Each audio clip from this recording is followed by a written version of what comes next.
There's a lot of the old Jay-Z videos, a lot of videos and stuff. And so we're keeping it pushing. I went to see George Clinton not long ago at the Grammy Museum out here.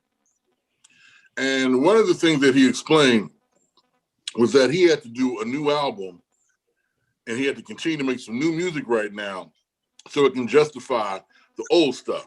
People are like, well, wait a minute, man, because for him, he has to fight for a lot of the rights for his material that he had lost. So, and he's making his case by going, this is what I do. This is not something I did or this is over with. I do this. And that's what we doing, man. So, about all my crew members up in Digital Underground, I'm the one with the son who had some talent and some skills and they could get down. And he's looking to take this on because, the collapse of the underground has just been awful the way that happened. And I'm sorry to say it's a lot of stuff that will be coming out that you will get to know some of these tour bus, backstage, hotel room stories and the fun stuff, and the wave your hands in the air and party like you just don't care stuff. And, the future is bright. The future is bright over here for Chop Master Jay and for Valentino and Holla G as well, because we'll be networking and we'll be promoting each other and speaking on the things that we're doing. Chop Master Jay, thank you for clearing up, a little background and a little bit of the future. You know what I'm saying? We appreciate you. Discretion TV, the world's watching. Being that Tupac personally and you worked with Tupac, how does that make you feel when you hear the slanders and all the fucked up stories instead of respecting him for this being Tupac, the America's Hall of Fame, Rock and Roll Hall of Fame artist? Tupac, the last 20th century American icon, pop icon. I've gone through the world and I've seen, Clark Gable, Marilyn Monroe, Coca-Cola, McDonald's, Tupac. I've seen like that kind of shit. Incredible. The lore and the folklore and the things that go along with Tupac, some of that was brought on by himself, just being like, balls to the wall, straight up, just like in your face, almost kind of like when you think of New York. I used to have a homie from New York, and the style almost seemed to be to provoke you, then befriend you, and it's like, that's the thing. It's like, it's kind of intense. And so Pac doesn't deserve a lot of the silliness and the stuff that people buy into, but I guess they need to buy into some of that to justify feeling good about or defending their hero or belittling him if they don't particularly care for him. But he's misunderstood in some ways and very understood in a lot of ways. And he speaks in addition to his lyrics and his words, and that's so powerful and moving, I think a lot of his strength is in some of the stuff he don't say that the people can feel. And that's what's incredible. Chop Master Jay, thank you for clearing that up. Being that it's 24 years since Tupac, some say he disappeared, some say he died.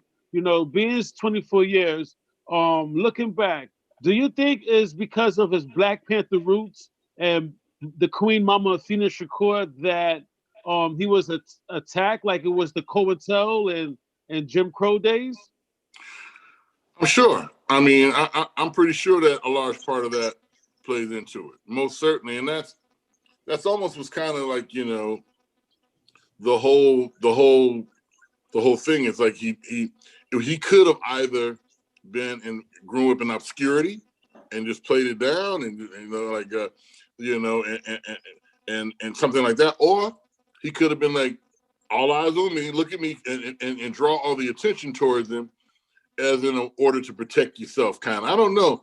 When it comes to COINTELPRO and all that, there's nothing that you can put past them. The idea of it all is it would be unfinished business. The idea is you can't have, how powerful would he be right now? Speaking truth to power. It's scary. They did exactly what I guess they were supposed to have. They're not scary for us, but scary for the establishment. And so, you know, they did silence out one of the last voices of that movement. I mean, I know that like Fred Hampton Jr., I believe, or Fred Hampton's son is alive, and he's powerful, and you know, but Pac found a way to get his message through the strong mediums of records, film, television, which is powerful. You know what I'm saying? All over the world. And so that's why he'll always kind of supersede the rest of the other MCs. Like I'm a Biggie fan. I love Biggie. Oh, I'm out of screen. Biggie's on the screen. Oh, I love Biggie. Biggie's behind you back there. I love Biggie. And the idea of it all is because of those different mediums and what Pac is and what Pac was, and yes, Afeni and the whole movement. Yes, I gather in the eyes of the establishment, you would have to have silenced them. I mean, it's time to go. You're too powerful. I spend too much time. If I'm a DA or a judge, I spend too much time trying to send you to jail. I don't want you on my daughter's wall. I mean, you think about it. Some people that you know, you think your daughter or your kid having, you know, someone on the wall that you wouldn't care, the son of the KKK or something, as far as they're concerned. It's not a fair comparison, but the idea of it all is that Tupac, it was definitely the voice that's been silenced, and we miss him all the time. And I hope that, I don't know, I wasn't there. I don't know if he's dead or alive. I know that when I was a kid, I went to see Bruce Lee, and the first time I saw Bruce Lee in Chinese Connection, we got back in the car, and they said, action film star Bruce Lee's died right after I just left out the movie. And I could never believe Bruce Lee was dead. So I can understand what it's like to be a fan of someone and hope that they're alive, or they are alive, and they are immortal in the sense that the art lives on. And so he's very much alive. Right. Chop Master Jay, shout outs to you and Digital Underground, everything y'all did for the art of music. You mentioned that you love Biggie, that you're a Biggie fan. There's the new thing going on now. The people are reflecting on Biggie's music. Because you know Biggie just made the Rock and Roll Hall of Fame, as we all know, just like how Tupac made it. Now they're looking back at Biggie's lyrics and they're saying that he promoted child pedophile lyrics, as far as talking about he'll sleep with little kids and throw them over the bridge.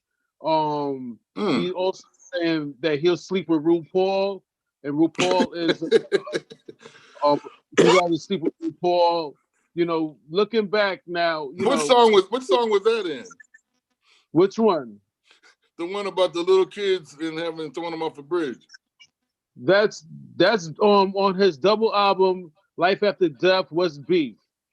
He said he'll fuck little kids in the ass and throw them over the bridge. But not Little Kim, the little kids. Yeah, him and his man Gutter. And also, you know, the lyrics that he put out there, how do you see that helping the art of hip hop and rap? Well, you know, I know for the most part, the dopest part about, for me, New York hip hop is Chuck D and BDP and the strong message music that they made. And then you always hear the story about the meeting between the establishment trying to put gangster rap and conscious rap in the same bag. And all of it, I guess for me, I don't know if I listened to all of Biggie's lyrics as much as the way he looked, sounded. You know, I mean, he gave Big Brothers to Speak with a Lisp a whole new, you know, he gave us a whole new thing to look forward to in terms of communicating. But as far as the lyrics, I know that was a West Coast thing, rapping about crime and doing that stuff. That was really, the West Coast kind of rapped that to a beat, and this, that, and the other, whether it be, you know, out of Southern Cal and Compton and cats down there doing that. But, you know, for the most part, the New York always did kind of have more of the New York MCs that I really liked were either fun record-making people or, you know, Chuck. Chuck is still my favorite MC. And so You know, the idea of what Biggie brought back gold to New York with making records. They had fell off. New York had fell off in terms of making gold and platinum records because the energy and the edge and the subject matter is what Biggie borrowed or brought back in terms of rapping about real life street crimes and things that he did. I can't judge him. I don't know. You know, I know that he was fun to listen to, but obviously I wasn't paying attention to all of the lyrics. And if he did rap on it, that's a shame. And I don't know. I had to listen to it in context to see exactly what that is because that doesn't sound like him. It doesn't sound like the other things that I know of him to rap. So I believe you though, but I haven't listened to those things, and I don't know what kind of contribution it brought back, other than the idea that it helped launch a whole bunch of other cats, whether it was the people that jumped in that genre, Mobb Deep, Nas, and all the rest that would talk about various different things. And I don't know if any of those ever rapped about raping little kids. I'm just saying in terms of street stuff and bringing that back, opposed to challenging the establishment or the old Houdini records, LL Cool J. I get to tell them my age because that's the stuff that I was grooving on and digging on when I listened to a lot of New York hip hop. So, you know, I don't know. I feel embarrassed that I don't know those things about Biggie. What do you say? Thank you for your honesty. What do you say to West Coast rappers and West Coast viewers that you said that West Coast music is like putting out violence when a lot of West Coast artists and people on the West Coast they believe that their music in the 90s and the 80s were survival, not just violence, it was survival. Well, you know, what ends up happening, to speak to truth to power or to speak to stuff, you will be exploiting what had occurred to you and in your neighborhood and what have you. So at the end of the day, a lot of that stuff is protest, like protest music, really. I mean, if it's F the Police or whatever, those are protest songs, you know what I'm saying? But for people to hear that and not understand it in terms of it being in context would just sound like street crimes or promoting it. But the idea of it all is, for me, I know when you meet a Ice Cube, and them dudes is way intelligent, way articulate, and can definitely explain what's going on in the neighborhoods and stuff. And I can gather it will look like street stuff and trying to glorify it, or if you understand and you experienced it, you know it's a protest and he's just speaking to what's happening. What do you thank you for sharing that, Chat Master J, Digital Underground pioneer. What do you say to the West Coast listener and the West Coast artists that say, but wait a minute, Chuck D and Flavor Flav, their fight the power is protesting music also. Well, yeah, and theirs is more overt and less encrypted. I mean, at the end of the day, they speaking to you and it's an uplift. I toured with Chuck and them on Fear of a Black Planet tour, and I knew what that was like each and every night. And what was always kind of sad back then too, because we were like, it was like Kid and Play, Latifah, Digital Underground, Heavy D and the Boys, Public Enemy, right? Some nights it might be the Afros, it might be Kwame, Kwame. It would be different folks, but you know, we were the fun stuff, wavy hands and party like you just don't care type stuff. I mean, and Heavy D was fun and promoting, you know, self-love and just feeling good and stuff. And by the time Chuck came on, a lot of the brothers and sisters had left.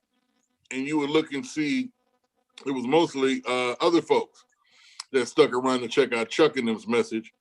You know, and so that's kind of always been sad, you know. It's like awful. It's like, you know, I mean, I was kind of embarrassed to be doing the Humpty dance. I'm like, man, you know what, this ain't, you know, we came on to support that tour because we could have done the Hammer tour, which was, the Hammer tour was, you know, first class, guaranteed every night. It was, you know, more money and this, that, and the other. And we chose the Public Enemy tour so that we could help get the message out of what Chuck and them was doing. Yeah. You know, and each night, like some of those nights, it'd be like, we don't even know if we're gonna be in the next town. We think the show's canceled, or you know, or in Oklahoma, I remember one time they thought that Public Enemy was NWA. So they thought that they were the people that made F the Police. So they weren't going to. It was a lot of drama. It was a lot of constant stuff to stop that message, you know, all the time, you know. But one of my most favorite, and I'll be done with this, my most favorite things was being out there in Memphis on Elvis's birthday. And Chuck, Elvis was a hero the most and all that. And on his birthday, I was like, you know, we got to stay because they're going to kill Chuck, right? I was like, you know, somebody's going to kill him. Saying that, and he did it every night. He was like, I mean, Chuck was like watching a hero in action for real. I mean, because he's real, like low key and chill off the stage, and on the stage, his voice is big. Like, man, he's powerful. I love Chuck D. Right. That's you know, but the overt messages that people like Chuck and Boogie Down and Chris and them would make, and others, was definitely more of what I liked. And the more it got, like with Tupac, even being a socialist in his perspective in terms of the way that he saw things, and for them to label him a gangster rapper and stuff like that always pissed me off. That's the kind of things you're talking about that, you know, that pissed me off. It's like, that's wrong. That dude ain't no gangster rapper, you know. But his messages became more encrypted to sound like that stuff, but he still was talking socialist issues with a lot. I mean, he made a couple of records that was out of that was off the thing, but you know, it would be nice though to get a real good balance of what's happening. That's why I suggest everyone listen to Digital Underground Next Generation. It was Digital Underground Next Generation done featuring So Too. Yeah. All right. Go ahead, Valentine. Yeah. Yeah. One last question, because I know GeHolla got to do his thing. Okay. You said you wasn't when I mentioned of Tupac, some say he disappeared, some said he's resting in heaven, but you said you don't know you was not there. Does that mean you believe he's alive? I would love to hope that he is, you know, and like I said, I know that he is through his art. In terms of his physical, I would love to see him. That's my selfishness. I would love to, you know, get with him and meet him at the beach or whatever it is, you know. But I don't know. All I know that I'm going to continue to do what I can do to tell the good stories and the common stories that surround him. I appreciate that. Yeah, absolutely. When you heard last question, when you heard about Quad Studio, Pac got shot at Quad Studio, what was your first thoughts? I was pissed off. I was pissed off because, you know, in our film that's coming out and in a new book that we have coming out, we tell the stories about, because Tupac was like that little brother, little cousin type dude that, you know, you got to be with him. You got to make sure that he's cool. You know what I'm saying? Because if there's some shit to be found, he'll find it, you know, or it'll find him.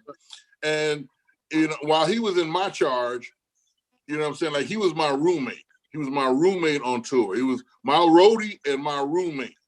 And so, because I was already a dad at that time, I kind of had a paternal thing. And so I looked out in a different way. When I left, it moved on and did my thing. And the rest of, and Pac moved on to do his thing. The people that were in charge over at Digital Underground, the manager, the production company guy, was not paying attention to Tupac. Even Shock in him. Shock loved Tupac, I'm sure, but at the end of the day, he's like, you know, you can't, I mean, he's his own man, he's a young man, but at the end of the day, you can't really leave him like that. And he was left to his own devices out there, and it just wasn't a good thing. A lot of stuff was misinterpreted.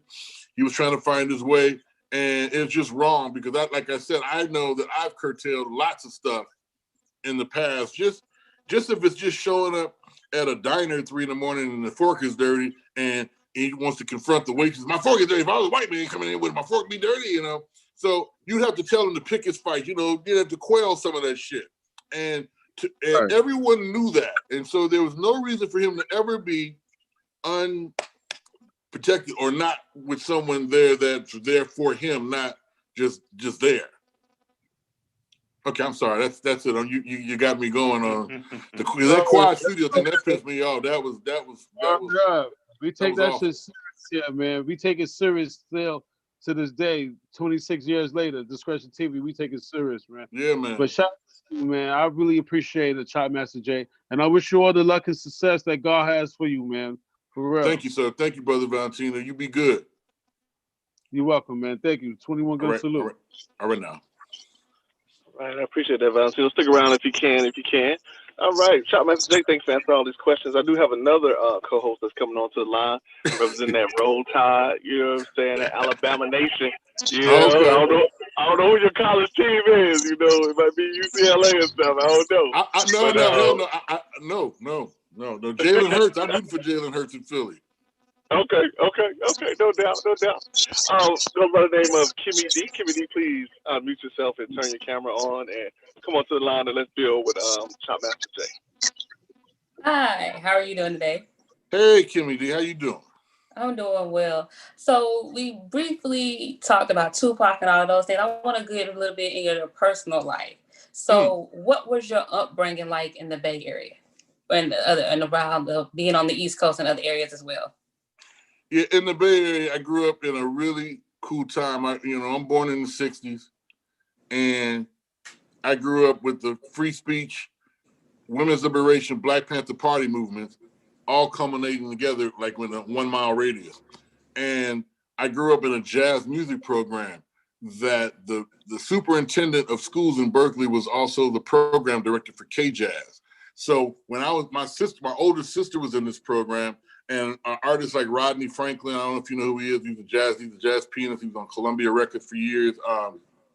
People like that were in this program. And when we were children, we got an opportunity to perform with Duke Ellington, Donald Byrd, and people like that. And so my upbringing was very much a multicultural, artsy, different, hippie upbringing in Berkeley around the campus and the hippies and that whole thing. And I loved it. And it was beautiful. Okay, so being around all these great people, like you mentioned, Duke Ellington, Tupac, Digital Underground, and other people, Chuck D, how would you describe those influences within your life?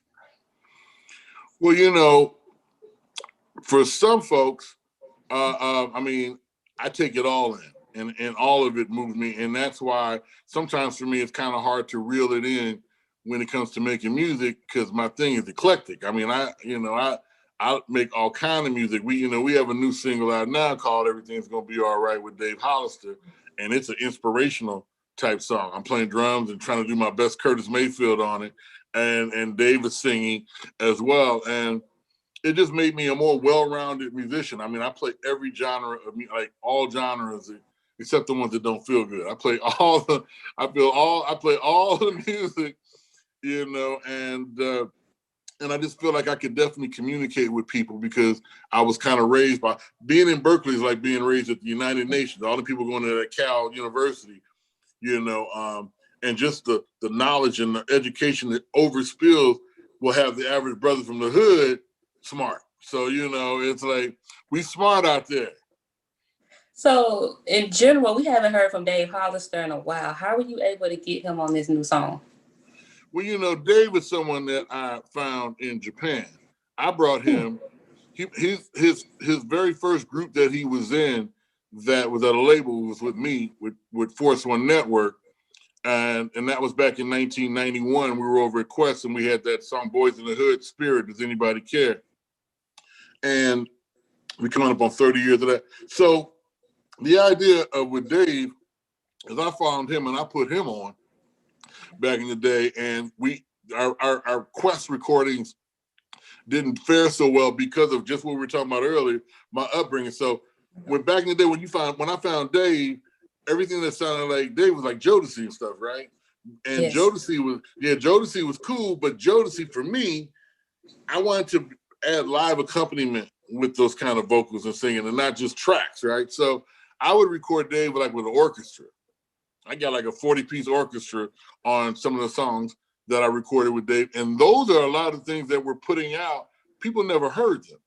And they're actually very good. And I think that I'm looking at you, Kimmy D. I think you're going to like some of this because I'm telling you, these songs they're songs of love for humanity, not just girl, boy love songs. They're not, they're just, and so they're inspirational and they're good. And we stack Dave's vocals on 40 and 50 tracks, and it's all big and crazy. It's like beautiful. So I did record some of the stuff with Dave here a few years back recently. Like, so we recorded in 91, we recorded in 93, and then we also recorded in 2004 and then maybe 2009 or so. And so some of those are the latest recordings. And because the songs are about humanity, they never go out of style, they never go out of fashion, they never get dated.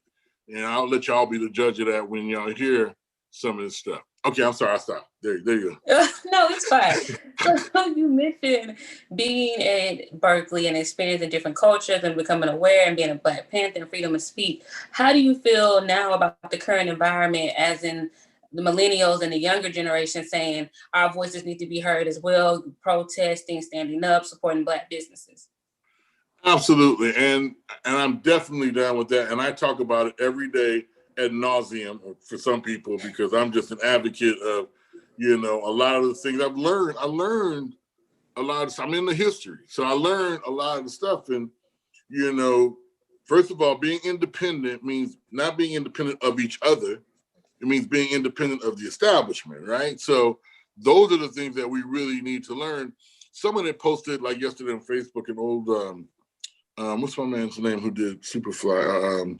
The photographer, Gordon Parks, had a classic photo that he had taken of a small Black child, female, little girl, and her mom standing in front of a colored entrance pointing the other way, right? And so I'm like, yeah, but nothing's gotten any better other than we can actually spend our money there now.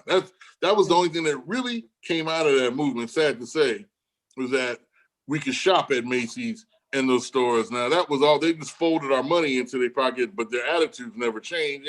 Nothing ever changed. And when I hear stories from Harry Belafonte and others who talk about how Martin Luther King felt he was entering us into a burning house, that was an old forum that was with Tavis Smiley.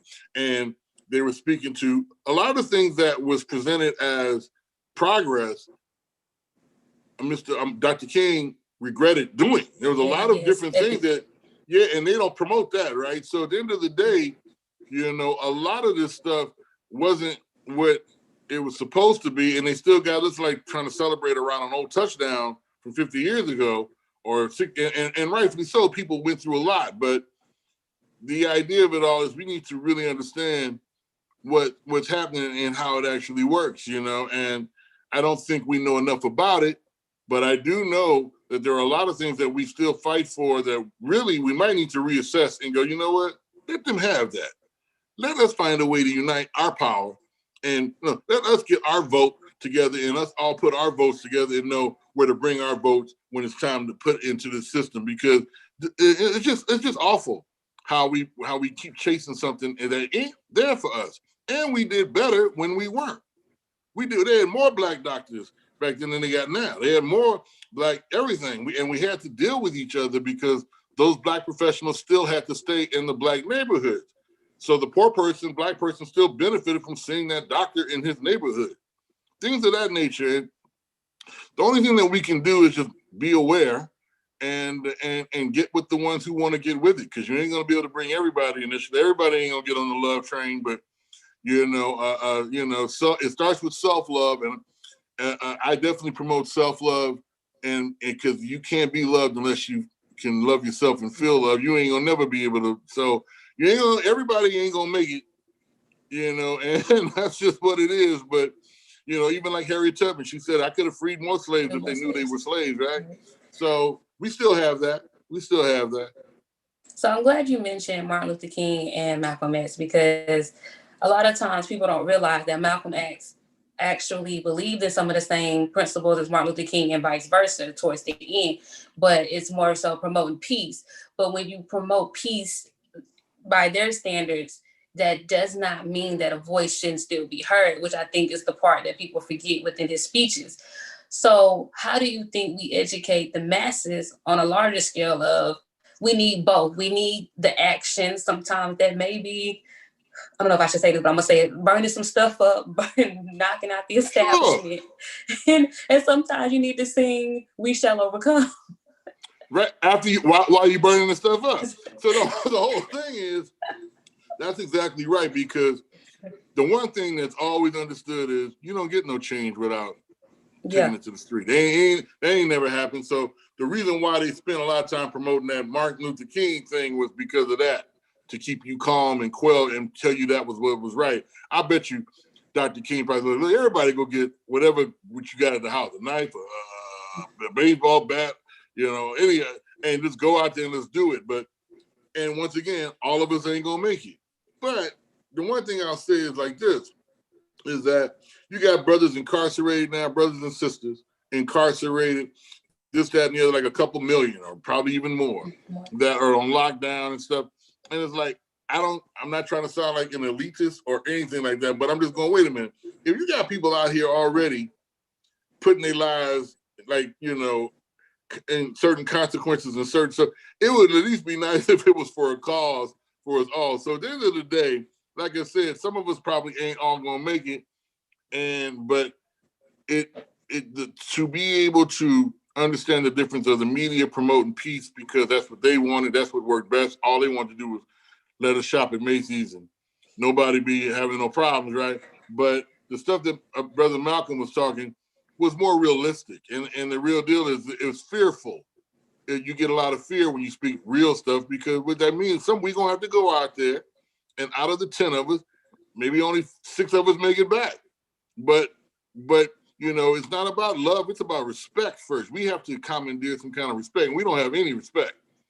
There's no respect for us, and the Black woman especially, and we know that, the Black male, they're so fearful of it all. It's just crazy. So there's no respect, and it's just horrible. I don't think we should try to be friends and try to be cool with people who ain't cool. I personally feel as though the disgruntled Americans that are here, especially a lot of the British Isle and European ones, should go back. Like if you check history, over in the United Kingdom and over in Europe, when the disgruntled ones had a problem, they put their ass on a ship and sent them somewhere else, like Australia, right? So it's time. It may be time for the disgruntled ones to get back on the what is it? What's those ships? The Penta, the Santa Maria, the Titanic, the SS Minnow with Gilligan, and get out of here. The Titanic, okay. I mean, that's what they say to us, but we're more of our natural inhabitants than they are. But that's a whole another conversation. No, this is our. We built. This is ours. I mean, let me tell you something. It's a lot easier to trace where McCormick and or I don't know, the French names and the German names. Yeah, go on, get on up out of here. You don't like it? Leave. That's all. You can just leave. You're not gonna disrupt this and stop the progression of what's going on. Let me tell you something. Kamala Harris, who I know people have mixed emotions about her being a district attorney, but that's the kind of job that maybe a Black man and Black woman shouldn't want to have. But at the end of the day, when they have them, she did her job, and I know for a fact that I was in San Francisco when a brother who I guess was, who had a record, street affiliated cat, who killed a police officer, but they found the police officer was a dirty cop. So at the end of the day, Kamala didn't go for the death penalty on that Black dude. And I mean, I thought they were going to kill her, the cops in San Francisco, because that's a real tight thing. They wanted her to go for the death penalty. So with Kamala Harris sat in the same class as I did at Franklin Elementary School in Berkeley. And I was in the 6th grade. I think she was in the 5th or something at that time. And I sat in the class with her and came up with her. And I think it's high time. And I know she's smart and I know she's sharp. Now, I don't know all of her politics, you know what I'm saying, at all. I could not, but, I'd be more apt to want to give her a shot than the others. I mean, ain't no one going to solve the problems. That's the first thing a lot of times people don't understand in America. Problems are what it's about. They ain't trying to fix problems. They got whole industries based on treating the symptoms, right? Or treating the problem. But now if you fix it, that means, you fix it, there's no money. So there's always people looking to find answers about certain stuff, and that's the whole problem with being here. It ain't about the answer. It's about, do you know how to balance these problems? I'm sorry. Go ahead. I'm sorry, Kimmy D. Oh no, you actually segue into what my next question was. It was, do you think we do ourselves a disservice by nitpicking our leaders once they get in position? Like you mentioned with Harris, we had Obama, we've had countless others. We nitpick about instances of they didn't do enough for Black people, or they not doing enough for us, and right. etc. Because that system isn't our system. You ain't going to get in that system and do anything other than what the people tell you to do, or find your ass dead, probably, or something. Because with all due respect, I love Barack Obama is a cat to me that when I watched him come up doing his thing as an organizer and things of that nature, I wish he hadn't become president the first 4 years. I wish he'd have stayed being the organizer, got us all together, united all the like minds and the folks like he was doing. That was effective.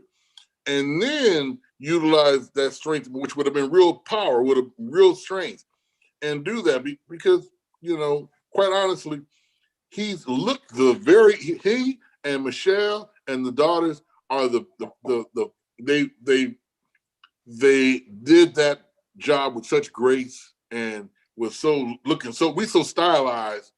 We like how something look, right? It's like, and I mean, Barack Obama is not like Donald Trump is your average American. The dumbness, the unaware, the ridiculousness. Barack Obama is not the average cat. The idea of a Harvard professor and you being able to match wits and education and sharpness with him is that's out. So, but even with him, he came in. He freed the banks. He's in the stock market, in the car industry, and he signed Monsanto into law. And he did a bunch of shit that we really don't like. He looks so good doing it, though, we don't know. But the idea of it all is that stuff was very detrimental to a lot of us. But there's no real way that, I remember Mr. Farrakhan said, you ain't gonna get up in there and solve these people's problems, period. I remember when Martin Luther King, when the first Coleman became the mayor of Detroit, and Dr. King spoke, this could be very problematic because people are going to have expectations, like, no, that Flint, Michigan, water thing and all of that was doing Obama's thing. Why didn't they fix that?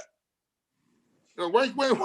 Do you actually need Jim Brown, Jim Kelly, and Fred Williamson and Three the Hard Way to go there and go fix that problem? If you've never seen that movie, Kelly, Three the Hard Way, with Jim Kelly, Jim Brown, and Fred Williamson, it's about exactly what happened in Flint, except they made the movie in 1973 about the people poisoning the water and the water system to kill Black people.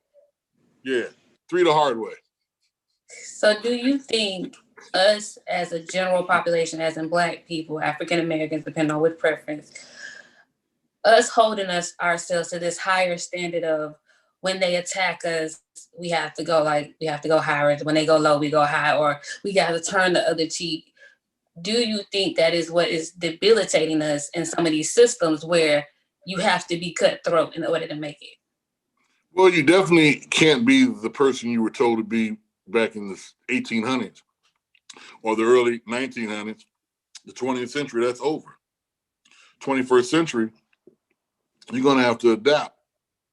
And you're going to have to be selective and smart. And you're going to have to know how to use the rules to your advantage and know that that's what it's going to have to be. Because, no, it's not about turning the other cheek and being, the other cheek is bruised and can't turn the other one. I ain't got, how many more cheeks do I have?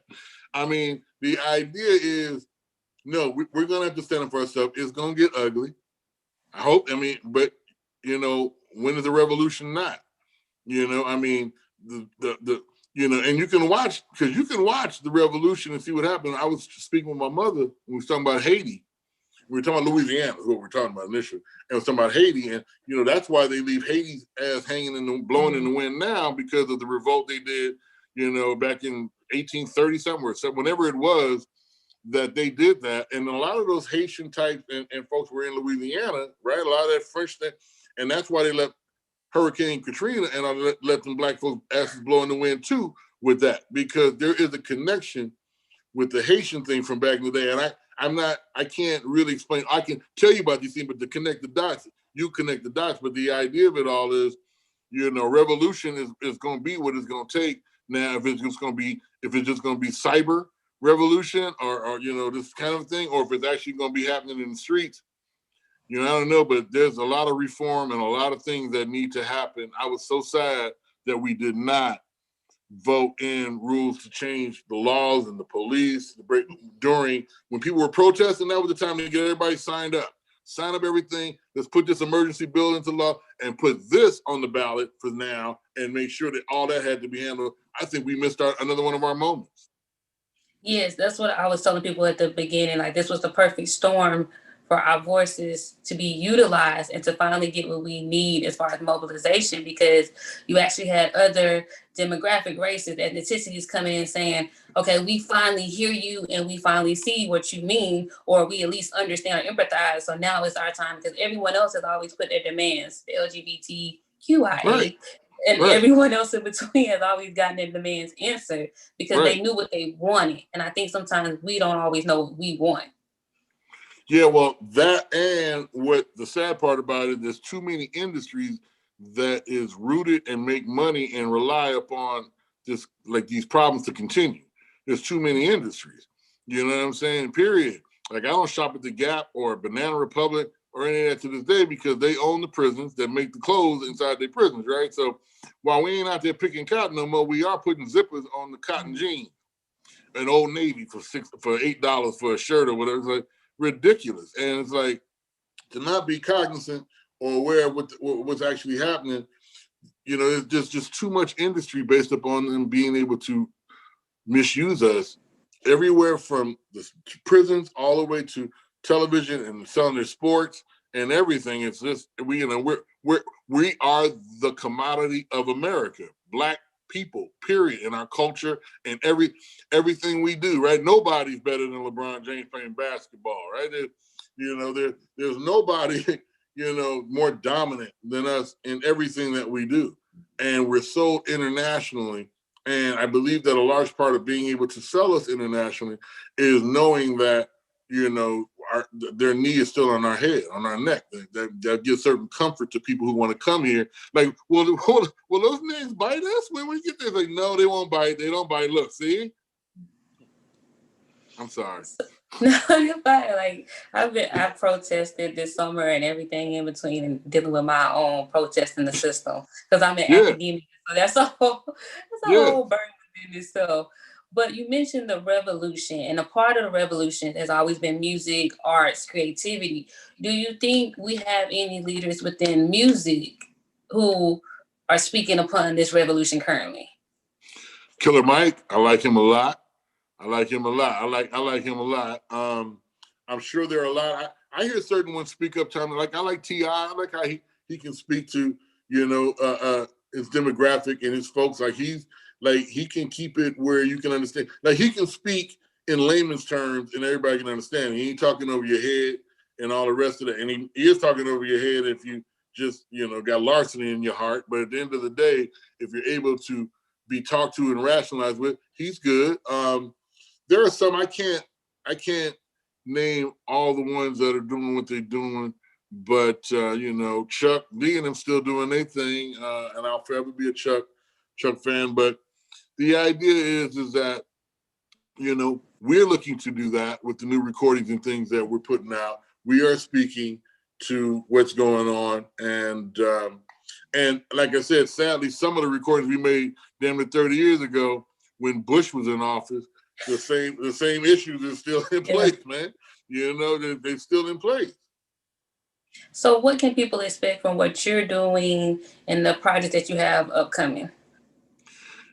What they can expect is the idea that we are trying to make an attempt to be something. We want to be entertaining, but it's all about, while we're being entertained, it's almost like, look over here while we give you the medicine over here, and so we just hope to be able to make people feel good. I do have Digital Underground Next Generation, and the whole idea with our music and stuff and our art is to be part of your diet that's good too, right? Not just eating vegan or eating vegetarian or eating grass-fed or whatever, but your diet does deal with all the different things you consume, right? So we feel like the art and the music should be some good stuff going into you. We want you to be well and feel good. You know, our whole thing is about be well and feel good as much as you can and enjoy, you know, and don't deal with the strife. You got to deal with it, but when you start letting the problems become your way of life versus looking for solutions, you're done. And there are a lot of people who look to just manage the problems. They don't want to get too high, they don't want to get too low. But at the end of the day, if they can just have a better diet of the different things they consume. And I know when I watch a good flick on Netflix or a documentary or something, I go, damn, that was good. That made me feel good, you know, versus like I watched Fargo. I don't know if you watched Fargo with Chris Rock and them over there. I watched it, but I didn't really like it. Oh, I don't know how far you got into it because it was paced really slow. Yes. You know, it's paced like an epic film. It's paced like The Godfather or something, right? Opposed to Power, right? With that fast-paced, slick, you know. And I watched Power too, but I did like that Fargo thing, and it's a sister that's the star of that, and it's really, really good. If you watched it in context, it's the woman's story, the young girl. She tells you her story, and it's incredible. And Chris Rock deserves an Academy Award, an Emmy, or something for that. People were like, I can't believe he's a gangster. I'm like, oh yeah, he is in this movie. Anyway, the idea is to basically try to give you some quality stuff and bring that back into the fold. Like I said, I am a 60s baby. I grew up on, songs like by what was those folks from Philly that made all the message stuff with Teddy Pendergrass and the OJs, and you be on the dance floor dancing or something, they talking about backstabbers or something, talking about the people, making you aware and conscious of what's going on around you, right? Curtis Mayfield, not just Marvin Gaye, what's going on, but all those folks in that music made from that time. And so I'm very much into that. So I'll see how it works because I know there's a lot of garbage that's in the mix out there, but I think the good stuff will find the people and the people will find the good stuff. So I just want to get into one more question. So you previously mentioned about loving oneself. And I know as a community, Black women and Black men are constantly put against each other, especially in the media from time to time, although it is necessary that we still unify. How do you think we heal each other without still carrying all the baggage within the healing process? Yeah, it's going to be difficult. It's going to continue to be difficult because what happened to us hadn't happened to folks before. I mean, for us to get like I just read like about the slavery issue and how as much as it was certainly about labor and getting labor over, it was also men wanting these Black men, not even the women wanting the Black men is what they wanted, and to watch your daddy be raped by this man in front of the whole neighborhood and this, that, and he has you, how do you get past stuff like that? How do you get past your mama being sold in the middle of the night or your mama having to feed the white man's babies first and then when it's time for you, she eating out of milk or whatever it is, it's very difficult to get past this kind of trauma that we've had, that we've incurred. And we get it all the time, right? Like when someone's shot in the neighborhood, they say that's trauma for everybody, whether you know the person or not. So it's very difficult. All of us ain't gonna make it. That's sad. All of us ain't gonna make it. But I hope enough of us do to try to promote and get this thing through. My father said years ago, people like him had to die off for this kind of a thing to actually happen. Because there needs to be a knowledge of what's occurred, and there needs to be a knowledge that we need to rise above this. And it's difficult. It's hard. I mean, the Holocaust happened in Germany back in the day, but they were just straight killed. You know what I'm saying? So they didn't have to live and watch, and recount the trauma and the terror that they had to go through each day, and then bring that through generations. That shit is in your DNA to deal with that. It's horrible. So I don't know if we're gonna make it, but I know I'm gonna try, and I know you're gonna try, Kimmy D, and I know we're gonna get there together. It may not be a whole lot of us, but shit, that's fine. We'll be all right. Since you mentioned the Holocaust, and I have made a post, I mean, I make a lot of posts about supporting Black love and just, even if I don't agree with everything, I just feel like we have to stop speaking about our issues in front of others to an extent, because a lot of them don't do the same. But since you mentioned the Holocaust, and we constantly talk about the Holocaust, we talked about the Trail of Tears with Native Americans and them putting on reservations and all these other people and their trauma, but we're taught to forget slavery or we should be over it by now. What are your thoughts on that part of history or the legacy they're trying to destroy within our community? The idea of the one thing that I learned from the white European Jewish folks is that they stick together, they speak about the history so that it can never raise its ugly head again. They keep it on the forefront and on the front burner so that you understand that. And, and yeah, they do it while there's other things happening as well, while that, while the gems are leaving, while the diamonds are leaving Africa, and while the cobalt is leaving the ground in Africa to make the silver, all that stuff. But the real deal is that they speak and they stick in their community. They built community around each other and very supportive, and we can learn a lot from that. The Native Americans, that's awful. That's awful too. I watch Westerns.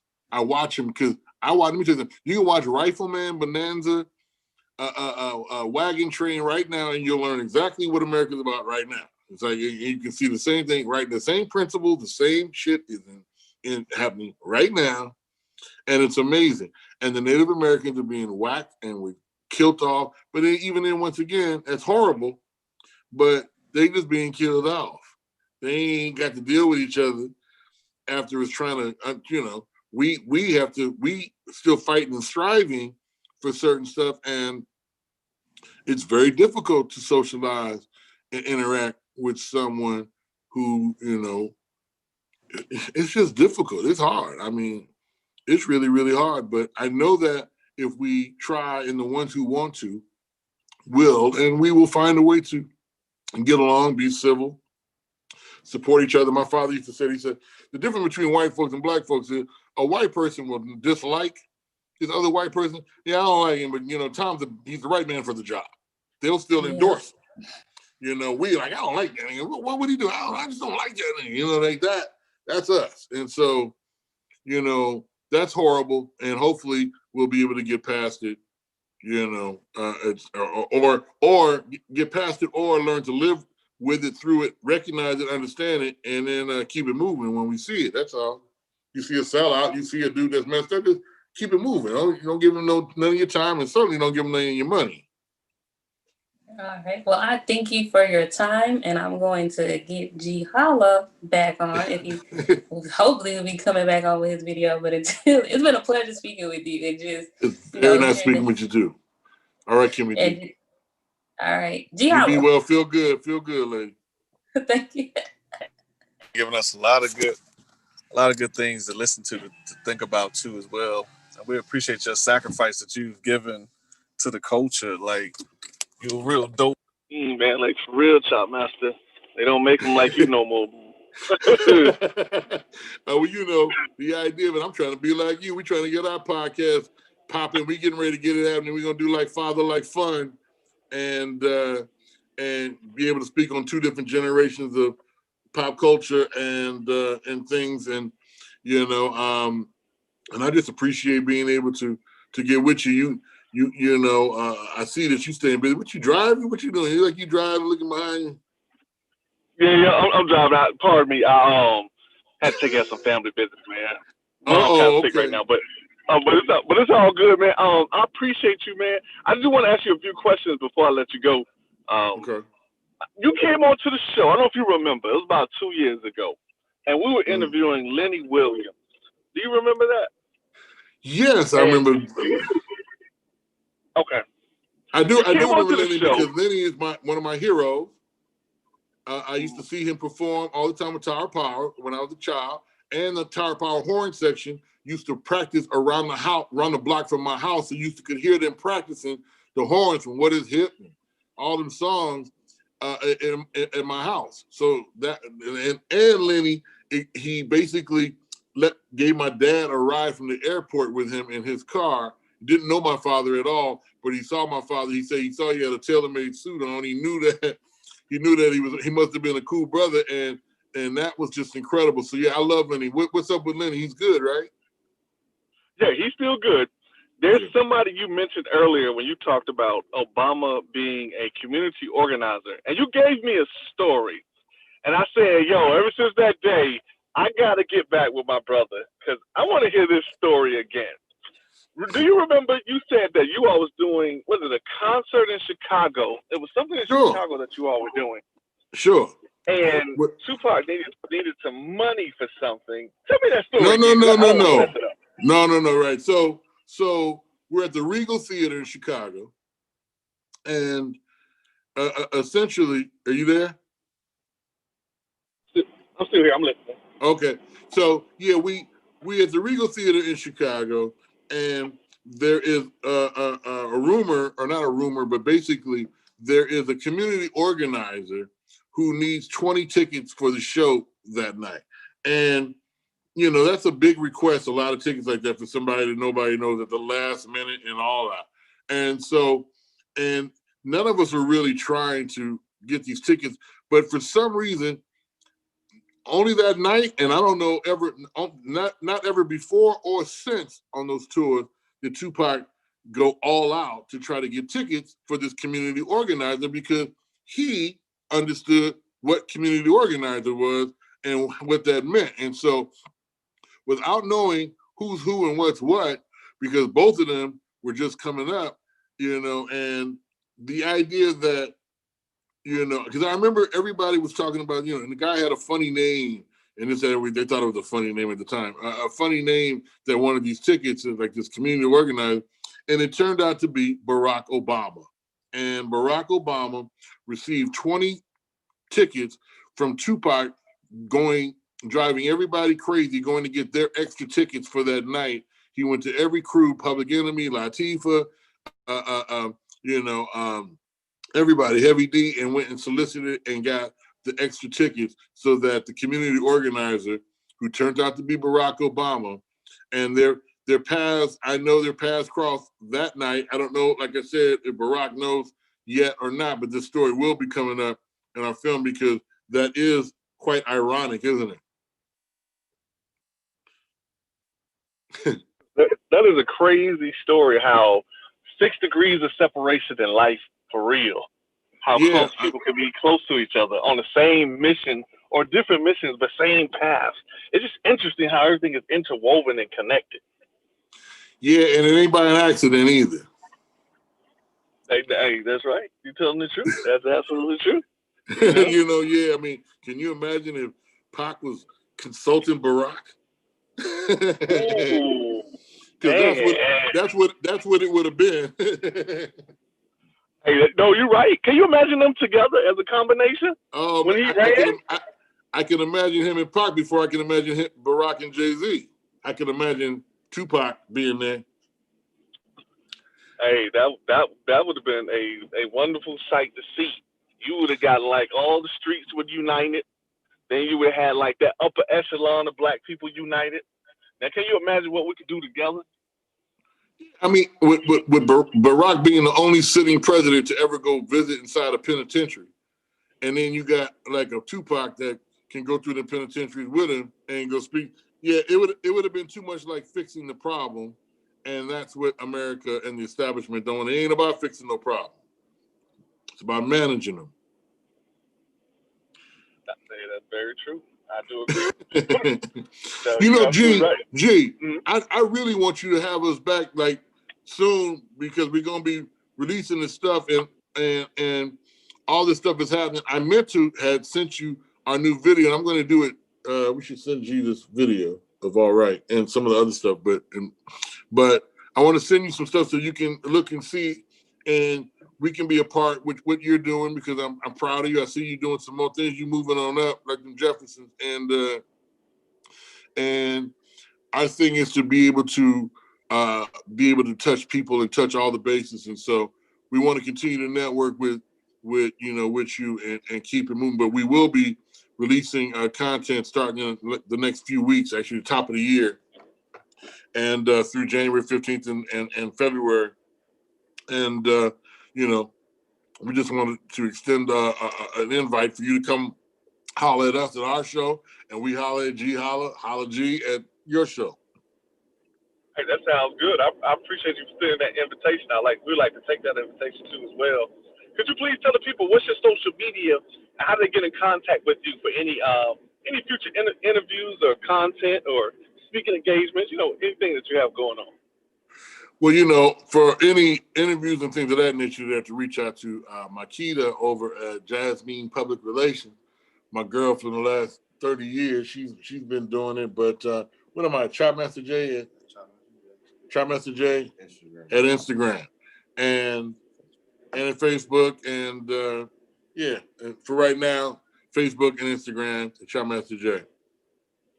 Okay, cool. I'll give you my email address so you can send that content over or whenever you get it. Yeah, most certainly. And also, I want them to be able to reach out for DUNG, DU Next Generation, and so too. And they can hit them at the same thing. But we gonna get to all of that because it's all about to be all good. And I want you to drive safe whatever you're doing. You like you doing everything. Yeah. I appreciate that. Before we let you go, can we get a drop from you? You know the name of the show is My Celebrity Life with Ge Holla. Can we get that multi-platinum drop that you can only give us? Oh yeah, baby. This is Chopmaster J of Digital Underground, Force One Network, and Big Brother Soul. You're hanging with My Celebrity Life and Ge Holla. Shall I do it again? Okay, cool. Hey, second time to go. I know he's driving, but I have one more thing. Okay. Since you have your crew in the background, do they have anything they want to say? Yes. Yes. So too wants to let y'all know. I don't know what I'm letting y'all know, but hello. Southern Underground, DU Next Generation, Sex Package 2 to re-up, coming top of the year. That's we popping. He's popping. It's all good. It's good to meet you. Give everyone your social media information so they can follow you.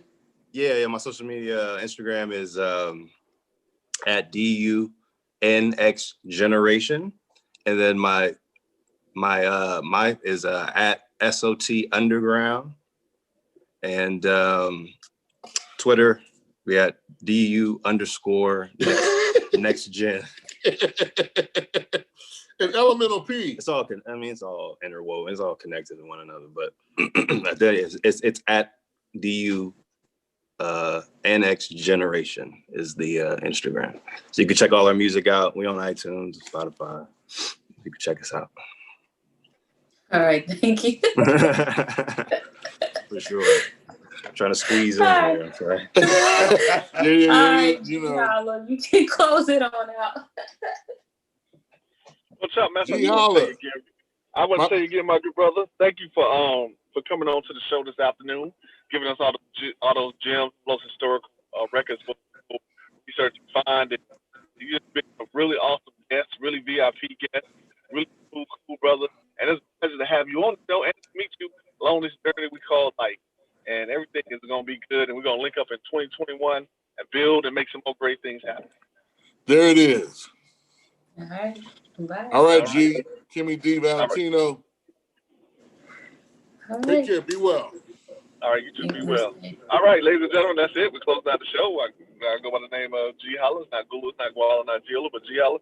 You'll find this interview on GeHolla.com. And my co-host is, what's your name again? Roll Tide. Kimmy D. You can find me on Instagram at ms_KDK. Camera's off. Okay.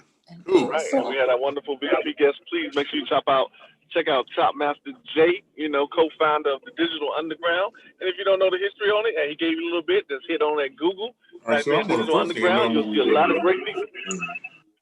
You know. With that being said, ladies and gentlemen, we are out. Everybody be safe. You know what I'm saying? Wear a mask, even though you don't believe in it, even if you think it's a conspiracy. Still put one on for your family just in case. You know. With that being said, we're out. Follow me on GeHolla.